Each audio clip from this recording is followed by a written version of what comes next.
Have you ever wondered why you keep chasing people who don't truly see your value or treat you right? We're sort of pre-wired to choose and chase after the wrong people, even though we know this is not good for us. So let's jump right in. So while you were growing up, if love felt inconsistent or conditional, then your brain learned to associate affection with unpredictability. And this becomes the template for your future relationships in adulthood. Another root cause to take a look at is the dopamine addiction to that uncertainty. And what we find is that unavailable or unpredictable partners actually trigger stronger hits of dopamine levels for you in those instances versus relationships that are more steady, predictable, healthy, loving. The dopamine just doesn't hit the same, for lack of a better term. So the chase, it feels exciting because your brain is addicted to the uncertainty. Next, we've got to talk about trauma bonds. Trauma bonds form when affection is also mixed in with an emotional withdrawal. So I'm giving you the affection, the love, the care that you want, that you need, you desire. I'm also just as quickly taking that away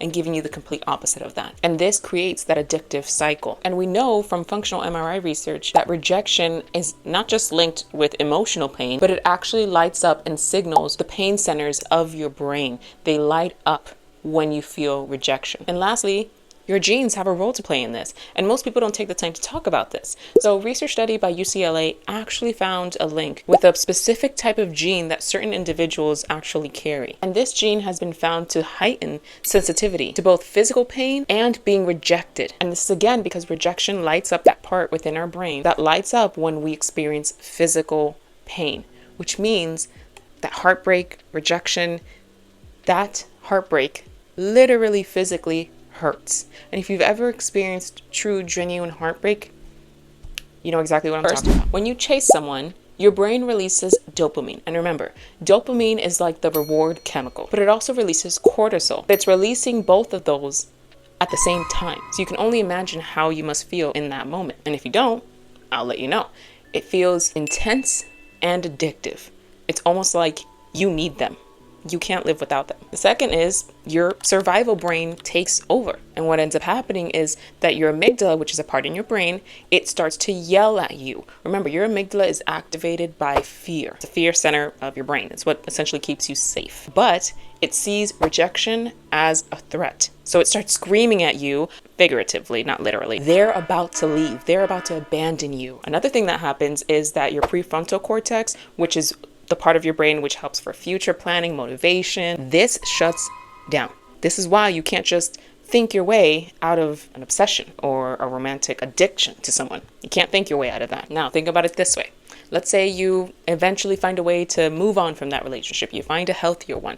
Well, healthy love doesn't feel as intoxicating, as addictive. Love would be subjective here because is it really genuine, true, healthy love?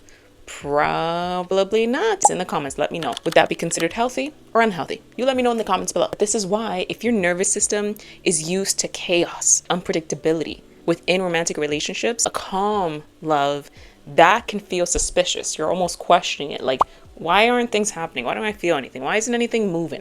This isn't exciting. It's boring. That shows you right there that your brain is so used to the instability and the intensity of those types of relationships that it feels off, unfamiliar, foreign, wrong even, to be in healthy, safe, and calm relationships. And that, my friend, that would be the trauma talking. Now, let's move on to how to actually break this cycle. Number one, name it, claim it, say it. I want you to start by saying, this isn't love. This isn't the type of love that I need. This is my nervous system chasing what feels familiar to me. But this awareness, naming it, claiming it, saying out loud, acknowledging it, looking at it for exactly what it is, this helps to separate you from your regular pattern that continuously leaves you in maybe not the best of places at the end of it all.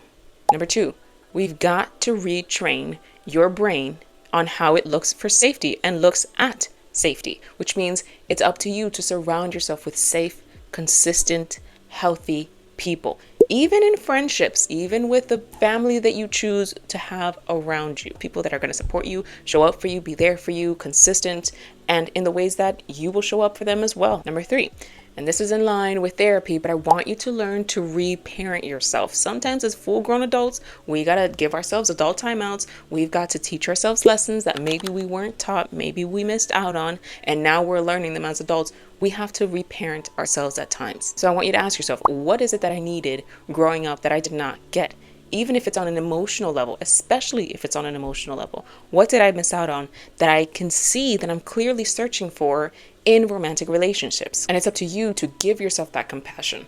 Don't outsource it to someone else who's not going to be willing to give it to you. You're looking and asking at that point to be rejected. If you're looking for healthy from someone who's unhealthy and toxic, you can't find that there. It won't be there. Number 4, I want you to celebrate the times in which you wanted to chase, you were triggered and all the emotions came up and you were almost about to chase, but you decided, you know what? No, I'm not doing this. Because you're signaling again to your brain, this is a good thing.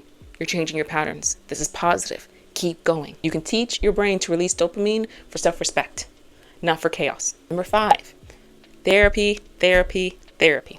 Remember, you've got to work on things by yourself, but then you need outside support in certain areas to help you the rest of the way. Within your healing journey, therapies like EMDR, somatic therapy can help to reset your nervous system, to discontinue that constant cycle and that unhealthy loop that you've gotten into. But the good news is patterns can change. You need awareness, acknowledgement, self-compassion for yourself. And with some outside support, you can rewire the way your brain thinks and views romantic, healthy relationships and get the love that you deserve, not one that you have to chase or not one that's only going to lead to chaos. Here, if you've enjoyed this video or learned anything new, let me know in the comments below, and don't forget to subscribe if you haven't already, like and maybe share this video with a friend. If you're still interested in watching more of my videos, I recommend that you check out this video or this video right here.